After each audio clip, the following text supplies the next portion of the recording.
esta cuestión. Recording in progress, me dice. Bueno, fenómeno. Y entonces vamos a aprovechar el tiempo para desarrollar algunos temas que se vuelven como interesantes cuando uno se mete en una especie de análisis fino de la historia constitucional, ¿no? Porque los temas que tenemos son temas, ustedes ya los vienen viendo, ¿sí? Nos vienen acompañando a lo largo de toda esta cursada, son temas muy amplios. Y dentro de esta gran amplitud, a uno le agarra un poquitito el ataque, diciendo, bueno, y el día que yo tenga que rendir el final, ¿cómo lo hago? ¿Sí? Esto es fundamental. Esta materia tiene el final obligatorio. Y entonces, ¿cómo lo hago? ¿De qué me disfrazo? ¿Cómo arranco el día que tenga que prepararme? Entonces, este es un punto fundamental, ¿sí? Cuando termine la cursada, ustedes no se van a poder anotar de manera inmediata, porque, bueno, al sistema le lleva, digamos, un tiempo procesar los datos de digamos, de los aprobados. ¿Me explico? Y entonces, en julio, administrativamente, el departamento de alumnos lo que hace es generar el listado de los alumnos que aprobaron la cursada. Para los que cursan en Ramallo y en La Plata, recién a partir de agosto se van a poder inscribir a las mesas libres. Para los que cursan en Pehuajó, recién a partir de septiembre. ¿Sí? Por esta demora, por este gap, por este delay que se da en el procesamiento de la información. ¿Sí? Ahora, se inscriben a la mesa. ¿Y la mesa cómo se desarrolla? Bueno, la mesa se desarrolla mediante una videoconferencia, como todas estas que estamos acostumbrados a tener ahora. ¿Sí? En esa videoconferencia, ¿sí? Siempre nosotros les escribimos a través del campus con anticipación. Si alguno tiene alguna diligencia que realizar o necesita empezar antes, ¿no? Como para ordenar la mesa. Si no, tratamos de seguir el orden que todo el mundo admite, que es el del orden alfabético, y bueno, ¿sí? ¿Qué le vamos a hacer?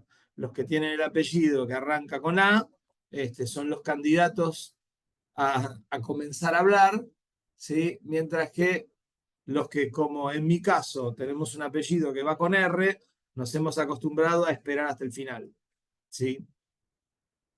Pero en ese punto no hay ningún problema. Ahora, ¿cómo se prepara un final? Porque básicamente esta es una materia muy extensa. Bueno, en primer lugar, es cierto que hay que tener una idea general de todo, ¿sí? Imagínense que hemos tenido finales donde algún compañero se sentó y explicó, por ejemplo, la Constitución de 1853. Bueno, cuando terminó, hermoso, fantástico, le dijimos, bueno, bárbaro, ¿y qué pasó después?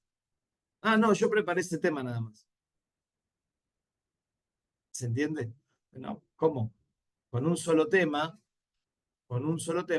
no podés pretender aprobar una materia.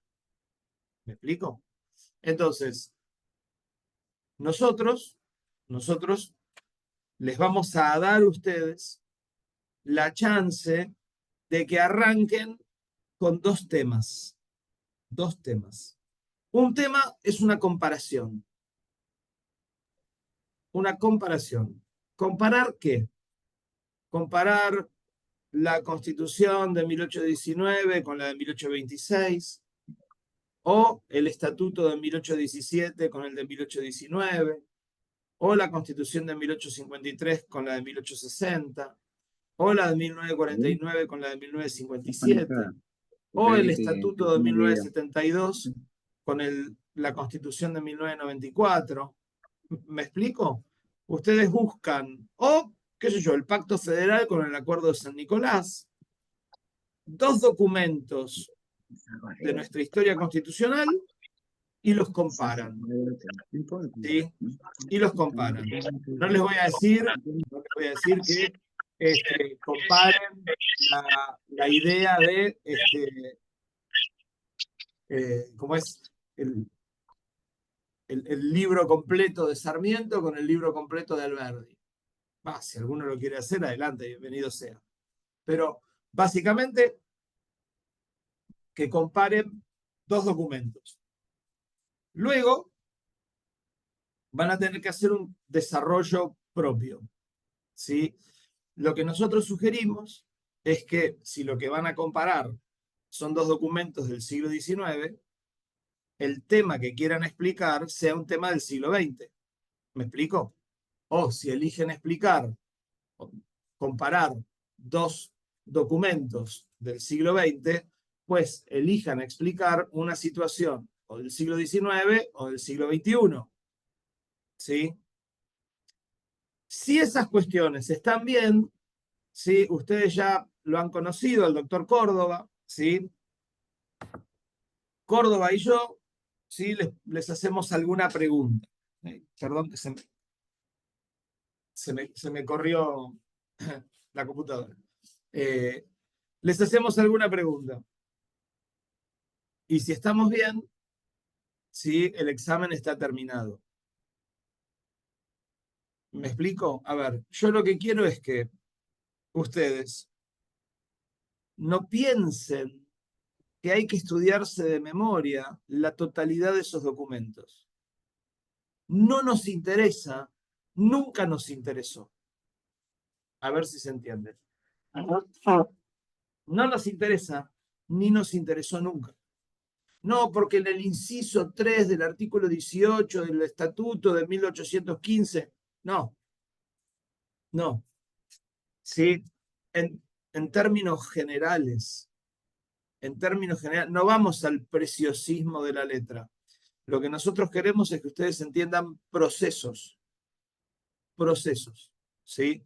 Los procesos que nos llevaron a constituirnos como Estado Nacional y una vez que lo logramos, cómo evolucionamos. Entonces, sí, muy interesante comparar la Constitución de 1853 con la de 1860 y preguntarse, ¿cuál de las dos es más federal? ¿Sí? ¿Cuál de las dos es más federal?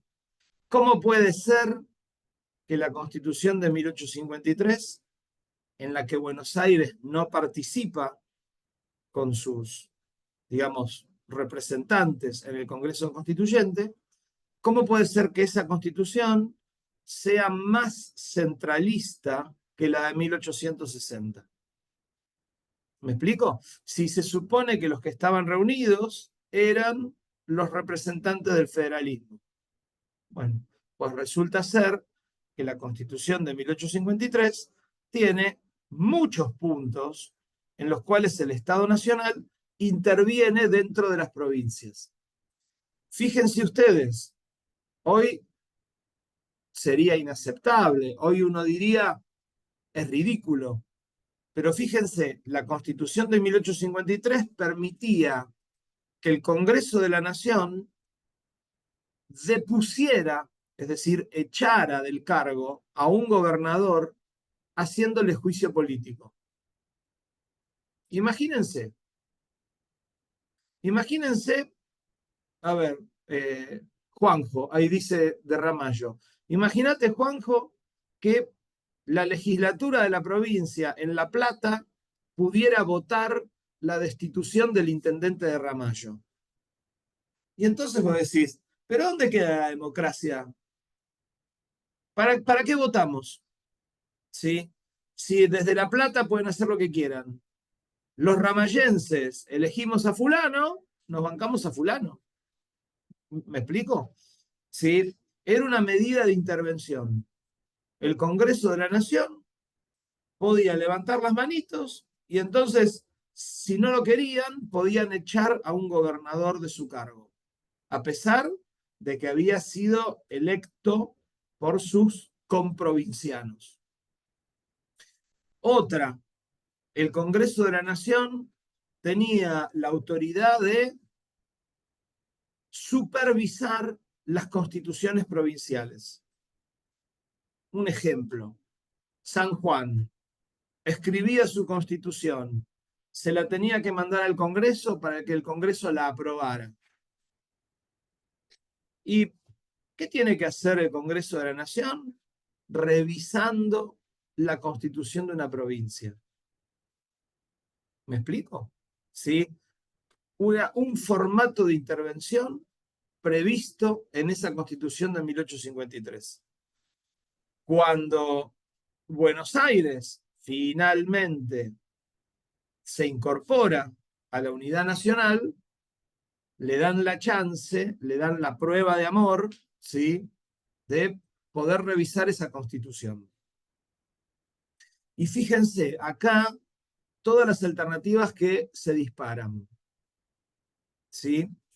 Porque la Constitución de 1853, en su artículo 30, decía que la Constitución se puede reformar, pero establecía que no se podía reformar hasta que pasaran 10 años.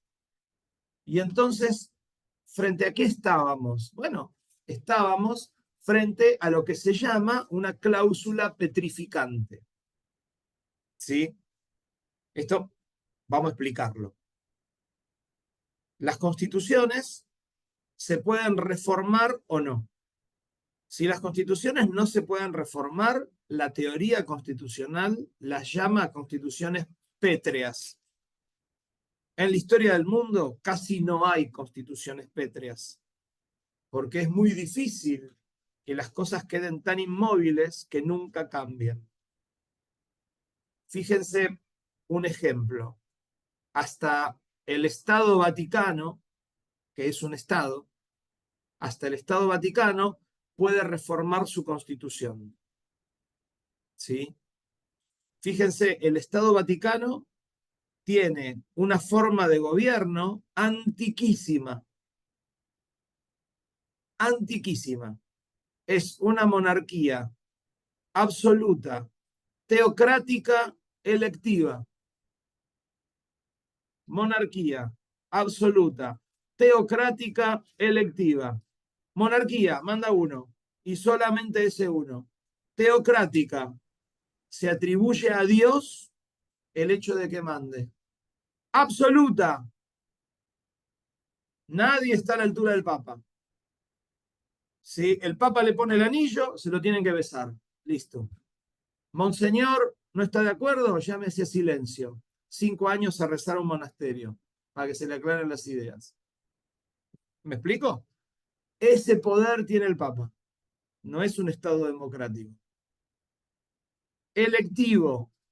Votan una vez. Votan una vez antes de que comience el mandato. Se murió o renunció un papa. Hay que elegir nuevo papa. Se reúnen, no se reúnen todos los católicos. No se reúnen todos los curas. No se reúnen todos los religiosos. Se reúnen unos determinados personajes que se visten de rojo y se llaman cardenales, denominados príncipes de la iglesia. Y esos príncipes se encierran y hasta que no votan, ¿sí?, hasta que no sale el famoso humo blanco, hasta que no logran elegir a uno de ellos, pues el cónclave no termina. Una vez que lo eligieron, lo vistieron de blanco. Y en el momento que lo vistieron de blanco, se convirtió otra vez en un soberano absoluto. ¿Está? Fíjense, aún dentro de ese esquema tan rígido, esa constitución se actualiza, porque los papas han ido cambiando los requisitos para que un determinado sujeto sea cardenal, por ejemplo. Y eso es una modificación política en la Constitución del Vaticano. Entonces, esto, para ponerles como ejemplo, que en la realidad constituciones pétreas no hay. Lo que tenemos son constituciones flexibles o constituciones rígidas. Las constituciones flexibles se pueden modificar por un procedimiento relativamente sencillo que es llevado adelante por el propio Poder Legislativo. Mientras que las constituciones rígidas necesitan que otro órgano del Estado lleve adelante la reforma. En el caso de nuestro país, ese órgano es la Convención Constituyente. Es decir, que a la luz de la teoría de la división de poderes, nosotros, este equipo de cátedra, sostiene que en realidad no es una división de poderes en 3, sino que es una división de poderes en 5. ¿Sí? El poder más importante es el poder de cambiar la Constitución, el poder de hacer y cambiar la Constitución. Este es el poder constituyente. Y el poder constituyente lo ejerce un órgano que es la Convención Constituyente, que es un órgano que no está reunido todo el tiempo. Está reunido cuando se lo convoca para ello. La última vez fue hace 30 años. Después tenemos los poderes que están en ejercicio permanente. Y en orden de importancia, en primer lugar, el legislativo. Mucha gente dice el más importante es el ejecutivo. ¿Por qué? Porque el ejecutivo es el que está todo el tiempo, ¿sí? Digamos, moviéndose, generando política. Pero la realidad es que en la pirámide normativa, la ley está por encima de los decretos. Entonces, si la ley está por encima de los decretos, el poder que hace la ley es superior al poder que los pone en marcha. ¿Sí? Ahora, ¿qué es lo que ocurre? En el poder legislativo, los lugares se reparten proporcionalmente. Mientras que en el poder ejecutivo, como es unipersonal, el que gana se queda con todo. ¿Me explico? ¿Sí?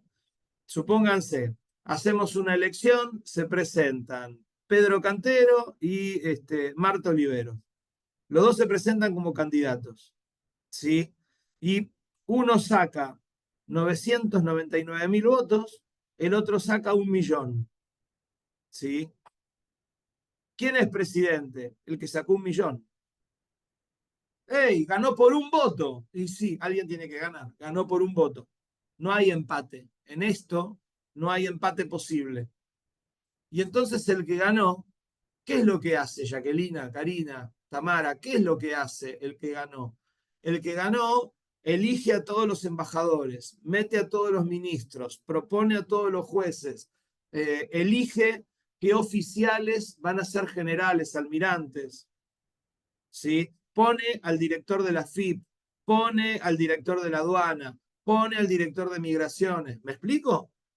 El que ganó adquiere un poder inmenso, pero es uno. ¿Está? Es uno.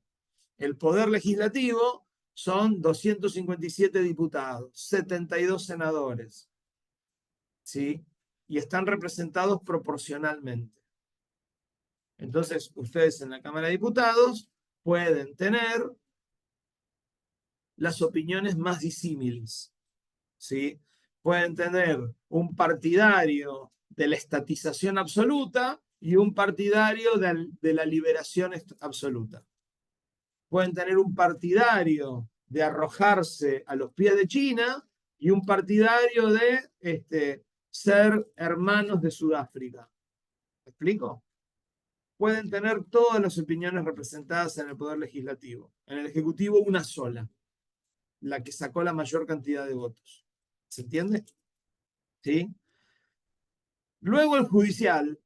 Y luego, esto es un acierto de la Constitución de 1994, en el artículo 120, cuando reconoce la existencia del Ministerio Público. ¿Sí? ¿Qué es el Ministerio Público? Bueno, el Ministerio Público es un soporte del Poder Judicial. ¿En qué medida es un soporte? En la medida de que el Poder Judicial está justamente para juzgar, está para sentenciar. Ahora, si estamos en un proceso penal, alguien tiene que acusar, alguien tiene que investigar, alguien tiene que colectar las pruebas y alguien tiene que ejercer la defensa, alguien tiene que oponerse, ¿sí? Si el fiscal, que es el representante del Ministerio Público de la acusación, si el fiscal pide una prisión preventiva, el defensor oficial, que es el representante del Ministerio Público de la Defensa, puede oponerse. Y resulta que los dos, tanto fiscal como el defensor oficial, los dos son dos autoridades del Estado, son dos funcionarios públicos. ¿Me explico? En nuestra provincia, el Ministerio Público todavía es un poco más complicado porque tiene una tercera pata. No solamente hay fiscales y defensores, también tenemos otras figuras que se llaman asesores de incapaces, ¿sí? Que son los que tienen que intervenir cada vez que en un proceso haya un menor de edad o una persona declarada insana, ¿sí? Esto, lo de la capacidad, seguramente lo están viendo en instituciones de derecho civil, ¿sí? Y también lo pueden haber visto en romano. Así que ya saben de qué se trata un insano, ¿eh? Alguien al que hay que ponerle un curador, ¿sí? Entonces, interviene siempre un asesor. Entonces, ahí tenemos los 5 poderes del Estado. Bárbaro, muy bien. En el caso argentino, entonces, la Constitución es rígida. El poder legislativo es el que convoca a la reforma, pero la reforma la hace la convención. Y los convencionales son elegidos por nosotros, ¿sí? Por nosotros. Nosotros tenemos que ir a votar y los partidos políticos son los que nos proponen los candidatos, ¿sí? Insisto, la última vez que esto sucedió fue hace 30 años atrás. ¿Está bien? Entonces, tenemos esa clasificación de constituciones. Bravo, fantástico. Entonces, un ejercicio interesante para presentar en el final es comparar cómo las distintas constituciones habían previsto la organización de algún poder del Estado. ¿Sí? Eso es interesante de ver. Cómo habían previsto el mecanismo para la reforma. Eso también es interesante de ver y novedoso. ¿Sí? Fíjense el tema del Poder Judicial. El Poder Judicial es un poder técnico del Estado. ¿Qué quiere decir un poder técnico? Para ejercerlo hay que tener un título determinado. Ustedes toman la Constitución y les dice que para ser diputado, senador, presidente, hace falta ser argentino, ¿sí? Tener una determinada edad, estar domiciliado en un determinado lugar, les pone una serie de requisitos. En ningún lado dice tener un título, en ningún lado dice saber leer y escribir, en ningún lado dice. Entonces, Kiara, Arminda, Karina, Fabiana, Marcos, una persona que no sepa leer y escribir puede ser candidato a presidente y puede ser presidente perfectamente, porque no es requisito. Ahora, para ser juez, la Constitución dice ser abogado. ¿Está? Para ser juez hay que ser abogado. Después de 1994, las leyes que organizaron el Ministerio Público dice que para ser fiscal o para ser defensor hay que cumplir los mismos requisitos que para ser juez. Entonces, por lógica, también hay que ser abogado. ¿Me explico? ¿Sí? Del mismo modo que para ser director de la Procuración del Tesoro de la Nación hay que ser abogado. O para integrar el Tribunal Fiscal de la Nación hay que ser abogado. ¿Sí? Son cargos técnicos que nos están reservados a nosotros. ¿sí? Y no está previsto en la Constitución argentina y tampoco está previsto en las constituciones de nuestras provincias la elección popular de los miembros del Poder Judicial. Ojo, hay constituciones que sí lo establecieron. Las constituciones de Francia de 1793, de 1795, preveían la elección popular de los jueces. E incluso establecían que si era un juez de primera instancia, iba a durar 5 años en el cargo. Y si era un juez de segunda instancia, iba a durar 10 años en el cargo. ¿Me explico? ¿Sí? Entonces, hay distintos formatos de organización. Bueno, bárbaro. Esa constitución que se puede reformar, esa constitución que se puede reformar es la constitución que puede ser rígida o flexible. La nuestra, insisto, es rígida. Y en cuanto a los métodos de reforma, tenemos dos posibles. Uno que es el método que se llama de la enmienda y otro que es el método de la reforma. ¿Sí? ¿Cuál es el método de la enmienda? Es el método a la norteamericana. Los norteamericanos tienen un librito, no importa cuál, tienen un librito. La Constitución, listo. La redactaron en tal año, es esta. Ahora se dan cuenta que les faltan cosas. Entonces le agregan un papelito. Este papelito que le agregan es una enmienda. Esta sigue valiendo, pero lo que esto modificó ahora se cumple. Con el tiempo se dan cuenta que esto falta.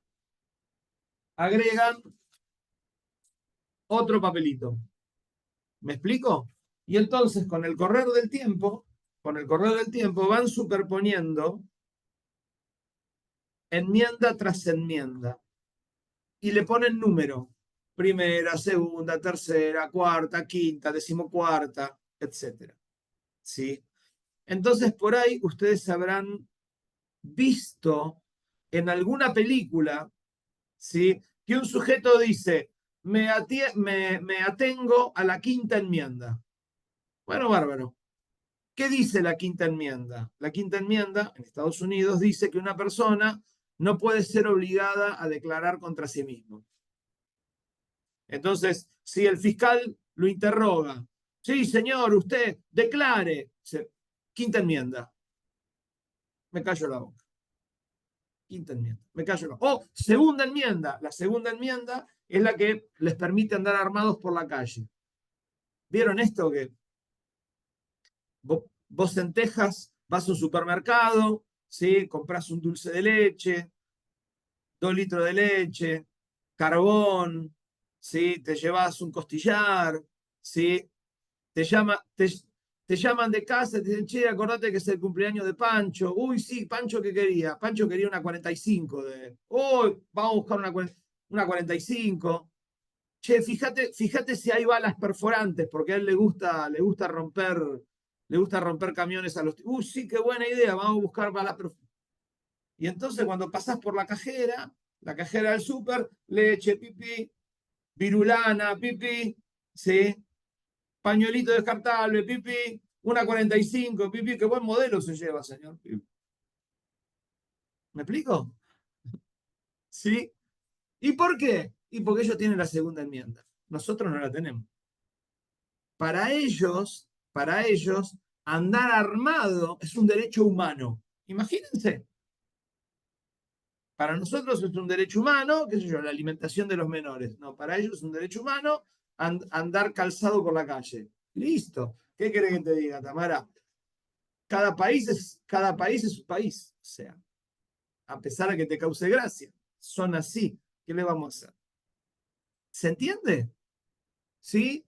Cada país tiene una idiosincrasia y esas idiosincrasias, pues, las vuelcan en los documentos legales con los que se organizan. ¿Está bien? Entonces, nuestra Constitución ha ido sufriendo cambios, ¿sí? Esos cambios han sido siempre de la mano de reformas. Y esas reformas han tenido siempre un contexto, ¿sí? Entonces, una pregunta interesante para plantear y resolver es, ¿la Constitución de 1853 fue reformada o fue cambiada por otra?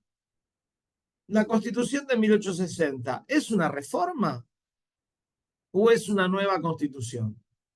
Y si es una nueva reforma, y si no es, y si es una reforma, ¿no es ilegal? Porque estaba prohibido, no habían pasado 10 años. ¿Sí? Nuestros constitucionalistas le dieron kilómetros de vuelta al asunto, hasta que encontraron la posición intermedia, la posición ecléctica. ¿Está bien? ¿Sí? Yo hace muchos años había comprado una historieta de Isidoro Cañones, ¿sí? Y en la historieta de Isidoro, ¿sí? Isidoro era la figura central de un programa de televisión. Y entonces el presentador decía, y ahora Isidoro, dos personas que te agradecen mucho. Entonces decía que venía el alcalde en Italia, el alcalde de Milán y el alcalde de Nápoli. Y entonces, sí, Isidoro decía, sí, sí, yo inventé la milanesa napolitana y entonces los puse contentos al mismo tiempo al alcalde del norte y al alcalde del sur. ¿Me explico? ¿Sí? ¿Qué es lo que hicieron los constitucionalistas argentinos? La milanesa napolitana. Trataron de poner, ¿sí? A los dos procesos adentro de uno solo. Entonces, dicen que la Constitución se empezó a escribir en 1853 y se terminó de escribir en 1860. ¿Se entiende? Héctor, ¿se entiende? ¿Sí? Hacen un mix, y de esa manera quedan bien con todo el mundo. Fantástico. Bien típico de Vidar Campos y de sus seguidores. ¿Está? La misma convención constituyente de 1994 tomó esa postura. Si ustedes se tomaran el trabajo, quisieran, ¿no? Tomarse el trabajo de ver las actas de la Convención Constituyente de 1994, verían que los convencionales decidieron nombrar a la primera Constitución como Constitución 1853/60. Lo tomaron como si fuera un único proceso. ¿Está bien?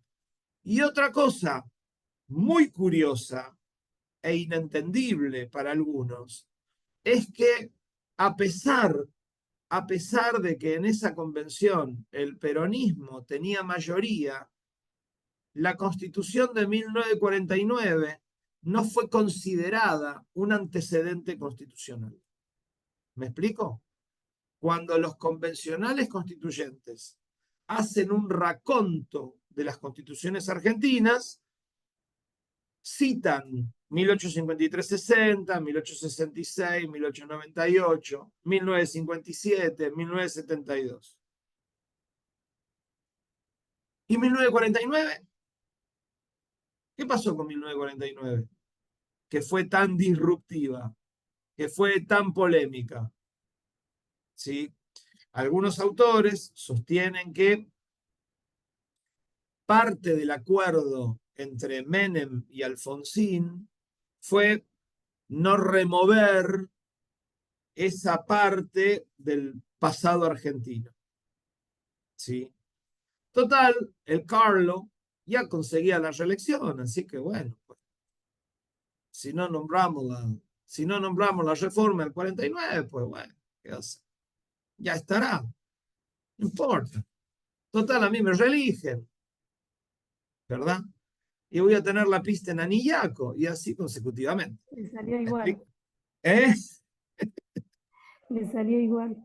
¿Vio? Sí, yo, escúcheme, Ivonne, yo practico para esto, ¿sí? Sí, yo trato, ¿sí? De que el auditorio se sienta acompañado en este momento. Piense que hay mucha gente que dice, Profe, se puede dígame, postular Sergio, para presidente. ¿cómo? Igual, en el 49 ya Perón venía tocando temas de reelección como una Sí, claro. posibilidad y por eso lo...